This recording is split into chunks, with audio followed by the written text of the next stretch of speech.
Water కూడా చెవులుంటాయి.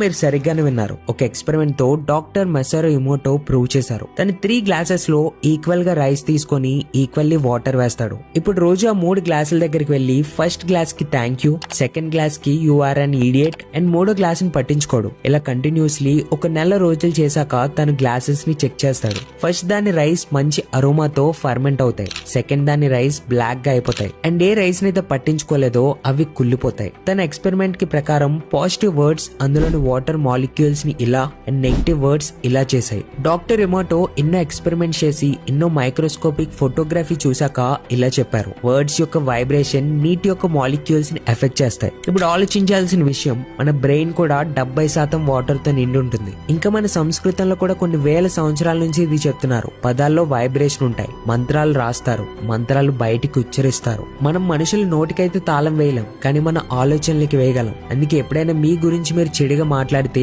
ఇది గుర్తుపెట్టుకోండి. ఎవరు వింటున్నా వినకపోయినా మీ మైండ్ మాత్రం వింటుంది.